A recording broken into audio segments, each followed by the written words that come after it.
अस्सलाम वालेकुम फ्रेंड्स। बहुत से लोगों के मैसेजेस आ रहे हैं और काफ़ी टाइम से मुझसे ये पूछ रहे हैं कि कॉकटेल ठीक से ब्रीडिंग नहीं कर रहे, अंडे देते हैं तो वो ख़राब कर देते हैं और इनमें से बच्चे भी नहीं निकलते। फर्स्ट ऑफ ऑल मैं आपको ये क्लियर कर दूं कि कोई भी बर्ड्स हो, चाहे वो किसी भी म्यूटेशन का हो, वो अपने अंडे खुद ख़राब नहीं करता। अंडे ख़राब होने की बहुत सी वजूहत होती हैं। सबसे पहले मैं आपको बता देता हूँ कि अंडे कैसे और कब क्यों ख़राब होते हैं। नंबर 1 पर अंडे तभी ख़राब होते हैं जब वो इनफर्टाइल होते हैं, यानी इन अंडों में से मेल का स्पर्म एक्टिव नहीं होता और वो अंडे खाली होते हैं। नंबर 2 पर वो अंडे जिनमें स्पर्म मेल का एक्टिव तो होता है लेकिन वो स्पर्म डेड हो चुका होता है, यानी सीधे लफ्जों में कहा जाए तो बच्चा अंडे में मर जाता है और इसे डेड इन शेल कहा जाता है। सो फ्रेंड्स, मैं हूं एजाज और आप देख रहे हैं the parrot master YouTube channel. उम्मीद करता हूं आप खैरियत से होंगे और आपके बर्ड्स भी खैरियत से होंगे। चैनल की फ्री मेंबरशिप लेने के लिए चैनल को सब्सक्राइब कर लें और बेल आइकन को भी जरूर दबाएं ताकि आने वाली कोई भी इन्फॉर्मेटिव वीडियो आपको टाइम टू टाइम पहले मिलती रहा करे। तो फ्रेंड्स, जिन वजूहात की वजह से कॉकटेल अंडे खराब कर देते हैं, इनमें नंबर 1 पर कॉकटेल का सबसे बड़ा मसला ये है कि इनके चिक्स जब सेल्फ होते हैं तो इनका साइज और फ्लाइंग ब्रीडर बर्ड्स की तरह होता है, लेकिन इनमें इनकी एज को आइडेंटिफाई करना बहुत ज़्यादा मुश्किल हो जाता है। कभी कभी लोग शॉप से बर्ड्स जो खरीद कर लेकर आते हैं, इनकी एज कम होती है, या मेल की एज कम होती है या फीमेल की एज कम होती है, तो इस सूरत में कॉकटेल कभी ब्रीडिंग नहीं करते। अगर इत्तफाकन ब्रीड कर भी लें यानी अंडे दे भी दें तो वो अंडे या तो इनफर्टाइल आते हैं या डेड इन शेल में चले जाते हैं, और कॉकटेल का अंडे खराब करने का ये बहुत बड़ा रीज़न है। नंबर 2 पर कॉकटेल में मेल और फीमेल लाजमी कंफर्म कर लें, क्योंकि दोनों मेल होंगे तब भी वो ब्रीडिंग पॉसिबल नहीं होती, जबकि अगर दोनों फीमेल्स होंगी तब भी ब्रीडिंग नहीं हो सकती। बहुत से लोग ये मुझे बताते हैं कि इनके कॉकटेल बहुत ज़्यादा फाइट करते हैं और काफ़ी वक्त कॉकटेल अपने पास रख लेते हैं, और काफ़ी वक्त गुजरने के बाद पता चलता है कि या तो दोनों वो फीमेल्स हैं या दोनों मेल्स हैं, क्योंकि सेम जेंडर के बर्ड्स कभी आपस में ब्रीडिंग नहीं करते और ये आपस में लड़ते हैं। बल्कि काफ़ी मर्तबा देखने में आया है कि मेल मेल से और फीमेल फीमेल से जोड़ा लगा लेते हैं। अगर दोनों फीमेल आपस में जोड़ा लगा लेंगी तो इनकी निशानी ये है कि वो अंडे ज़्यादा तादाद में देंगी, यानी कि कॉकटेल की फीमेल की एवरेज जो है वो 4 से 5 या हद मार के 6 अंडों तक की होती है। लेकिन अगर आपके कॉकटेल का पेयर ज़्यादा तादाद में अंडे देता है, यानी कि 6, 7, 8 हो, तो समझ लें कि दोनों फीमेल्स हैं। इस तरह मेल मेल से भी जोड़ा लगा लेते हैं और फीमेल फीमेल से भी आपस में पेयर लगा लेती हैं, क्योंकि फीमेल फीमेल से क्रॉस कर लेती है लेकिन उसमें वो ज़्यादा इनफर्टाइल अंडे देते हैं, इनमें अंडे फर्टाइल नहीं होते।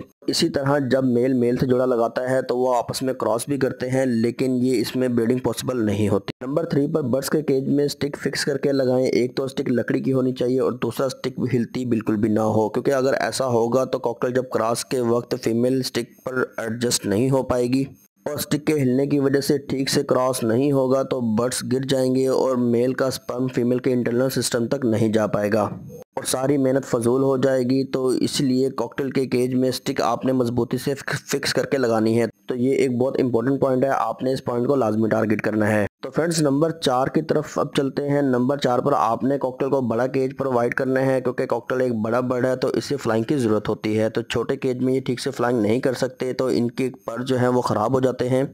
और अक्सरियत में देखने में आया है कि जो लोग छोटे केज में कॉकटेल को रखते हैं उनके पर ख़राब हो जाते हैं, उनकी टेल भी टूट जाती है और बर्ड्स की फ्लाइंग भी ख़त्म हो जाती है।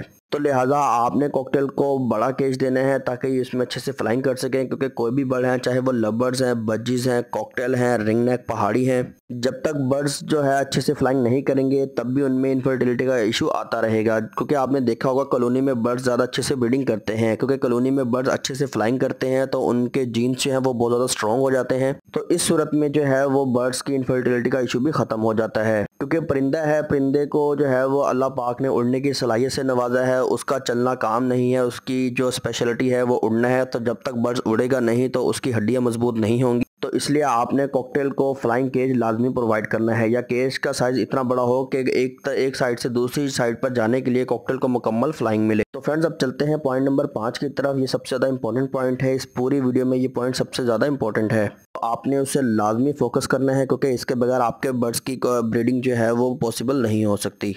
नंबर 5 पर सबसे ज़्यादा आपने इनकी खुराक का ध्यान रखना है, क्योंकि जितनी अच्छी इनको खुराक देंगे इतनी ही अच्छी कॉकटेल ब्रीडिंग करेंगे। और ये एक बात का खास ख्याल रखें कि सीड मिक्स और सॉफ्ट फूड आपने बर्ड्स को सीजनल देने हैं, यानी सर्दियों में सर्दी वाली, गर्मियों में गर्मियों वाली खुराकें दें। और सॉफ्ट फूड जितना अच्छा होगा कॉकटेल में इतनी ही इनफर्टिलिटी का इशू ख़त्म हो जाएगा, यानी जितना अच्छा सॉफ्ट फूड आप अपने कॉकटेल को देंगे आपके कॉकटेल उतनी ही अच्छी ब्रीडिंग करेंगे और ब्रीडिंग का रिजल्ट उतना ही अच्छा आएगा। और सॉफ्ट फूड में आपने अपने बर्ड्स को क्या क्या देना है ये मैं आपको बता देता हूँ। इनको आप भीगी हुई गंदम दे सकते हैं, उबले हुए चावल दे सकते हैं, काला चना, सब्ज मूंग की दाल, कच्ची मकाई, और सब्जी में फ्रूट्स में आपके बर्ड्स जो भी शौक से खाते हैं आप अपने बर्ड्स को दे सकते हैं। यानी सब्जियों में आप अपने बर्ड्स को मेथी दे सकते हैं, पालक दे सकते हैं, लौकी, खीरा, धनिया, पुदीना, इस तरह की जो भी ग्रीन वेजिटेबल्स हों या फ्रूट्स हों आप अपने बर्ड्स को दे सकते हैं। ये पिछले जितने भी पॉइंट्स मैंने आपके साथ शेयर किए हैं, नंबर 5 वाला पॉइंट सबसे ज़्यादा इंपॉर्टेंट है। तो अगर आप चाहते हैं कि आपके बर्ड्स आपको 5-5, 6-6 अंडे दें जैसे कि आपको वीडियो में दिखाया जा रहा है, तो आपने इसी तरह से अपने बर्ड्स में जो जो चीज़ें मैंने इस वीडियो में बताई हैं वो सारी चीज़ों को टारगेट करना है। और ये अच्छी खुराक देने के बाद आपके बर्ड्स में डेड इन शेल का इशू जो है वो ख़त्म हो जाएगा और इनफर्टिलिटी भी ओके हो जाएगी। जब आपके बर्ड्स का मेल अच्छा होगा, फीमेल में अंडों की कैपेसिटी अच्छी हो जाएगी, तो कॉकटेल 5-5, 6-6 अंडे देंगे और सब अंडे अच्छे साइज़ के होंगे, हेल्दी होंगे और इनमें से बच्चे भी एक्टिव निकलेंगे। और जितना अच्छा सॉफ्ट फूड आप अपने बर्ड्स को खिलाएंगे, अपने बर्ड्स को प्रोवाइड करेंगे, तो इनके चिक्स की ग्रोथ भी इतनी ही तेज़ी से होगी। तो फ्रेंड्स, ये सारे वो पॉइंट्स हैं जो मैंने आपके साथ शेयर किए हैं जिनकी वजह से कॉकटेल में ब्रीडिंग का इशू आता है। यानी कि कॉकटेल अच्छी ब्रीडिंग नहीं करते, ब्रीडिंग करते हैं तो अंडे ख़राब कर देते हैं। ये बच्चे अगर उन अंडों में से निकल भी आते हैं तो वो बच्चों को एक्सपायर कर देते हैं। तो ये सारे इशू ख़त्म हो जाएंगे। सिर्फ आपने इन पॉइंट्स को टारगेट करना है, इन पॉइंट्स पर फोकस करने से ही आपके कॉकटेल अच्छी ब्रीडिंग कर सकेंगे।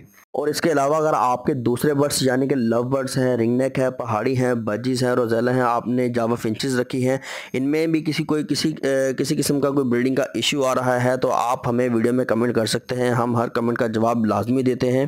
तो अगर आपने दूसरे बर्ड्स रखे हैं और वो ब्रीडिंग नहीं कर रहे तो आप लेफ्ट वाली वीडियो पे क्लिक करके देख सकते हैं। इसके अलावा हमारी मोस्ट व्यूड वीडियो ऊपर शो हो रही है, आप उसको भी क्लिक करके देख सकते हैं। इसके अलावा हमारी और इन्फॉर्मेटिव वीडियो देखने के लिए हमारे डिस्क्रिप्शन बॉक्स में बहुत सारे लिंक्स दिए गए हैं, आप इनको क्लिक करके हमारी दूसरी वीडियोज़ को भी विजिट कर सकते हैं। तो फ्रेंड्स, आई होप कि आपको वीडियो पसंद आई होगी। तो वीडियो को लाइक जरूर करें, चैनल को सब्सक्राइब करें, बेल आइकन को भी जरूर दबाएं। तो मिलते हैं इंशाल्लाह एक नए टॉपिक के साथ एक नई वीडियो में। तब तक के लिए को इजाज़त दीजिए। अल्लाह हाफिज़।